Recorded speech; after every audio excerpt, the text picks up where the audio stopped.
안녕하십니까. 눈성형의 모든 것을 보여드리는 이희문 성형외과TV 이희문 원장입니다.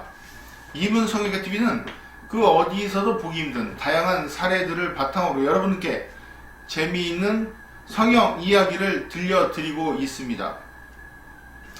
오늘 저를 찾아오신 상담 환자분 중에 한 분이 처음 수술을 잘못해서 정말 후회가 된다. 그냥 동네에서 쉽게 생각하고 쌍꺼풀 수술을 받았는데 눈이 잘못돼서 후회가 된다라고 말씀을 하신 분이 있었습니다. 저는 처음 수술이라면 경험 있는 성형외과 전문의에게 수술을 받는 게 맞다고 생각합니다. 즉 동네든 어디든 처음 수술이라면 맡겨볼만 합니다. 그러나 재수술의 경우 한번 눈이 잘못된 경우에는 충분히 알아보고 심사숙고를 해서 재수술을 결정하는 것이 좋다고 생각합니다. 왜냐하면 눈에 문제가 생겼을 때 과연 원인이 무엇이고 진단이 무엇이고 그리고 어떻게 고칠 수 있는지 확실한 기술을 가지고 수술할 수 있는 그런 병원을 찾는 것이 중요하기 때문입니다. 지금 저에게 찾아오신 분 중에 한 분인데요. 눈 앞쪽이 문제가 생긴 경우에는 상당히 재수술이 어렵습니다. 지금 이분 같은 경우는 눈 앞쪽이 두껍다, 전체적으로 두껍다 그렇게 문제가 생겨서 저를 찾아오신 분인데요. 이런 경우에 왜 재수술이 힘드냐면 일반적으로 성형외과를 방문하면 이런 말을 많이 듣습니다. 여러분의 피부가 없기 때문에 기다려라. 절기선부터 속눈썹까지 이 부분이 두껍기 때문에 위에 있는 피부가 내려서 덮으려면 시간이 걸린다. 그러니까 기다려서 나중에 여유분의 피부가 생기면 그때 다시 방문해라 라는 말을 많이 듣습니다.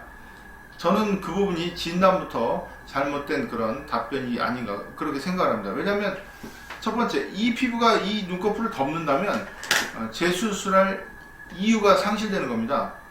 잘 덮여있는데 왜 수술합니까? 그리고 두 번째 문제는 지금 눈 앞쪽 부분 쌍꺼풀이 이렇게 두꺼워서 소세지 같다고 하지만 잘 보시면 눈 앞쪽이 두꺼운 건지 아닌지부터 판단을 해야 되는데요. 이거는 쌍꺼풀이 두꺼운 것이 아니고 잘 보면 속눈썹 부분이 밑으로 내려가 있습니다.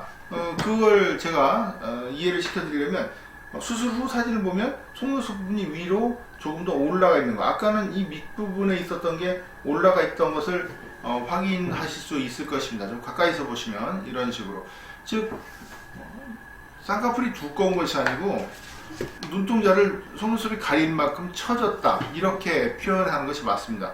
그러면 교정 방법 역시 여러분의 피부의 문제가 아니고 이렇게 눈을 더 제대로 떠지도록, 둥글게 떠지도록 교정하는 것이 방법입니다.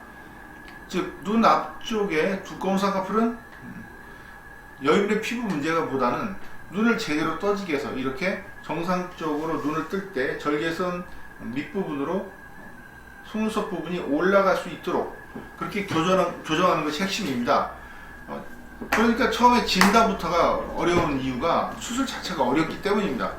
도대체 이게 쌍꺼풀이 두꺼운 건지 아니면 눈이 부분적으로 덜 떠지는 건지 그런 것부터 판단하는 것이 바로 어렵다는 것입니다.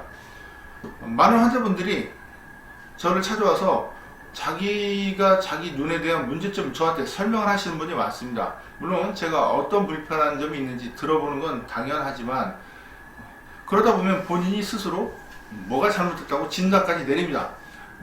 자기 눈은 항상 거울을 보기 때문에 자기 눈은 자기가 제일 잘한다 라고 그런 오류에 빠지기 쉽습니다. 그러나 쌍꺼풀 재수술의 실패 후에 스스로 어떤 문제가 있다 판단하는 것은 좀 위험성이 따른다. 왜냐하면 그거를 근거로 재수술을 또 받을 경우에 낭패가 될 수 있기 때문입니다.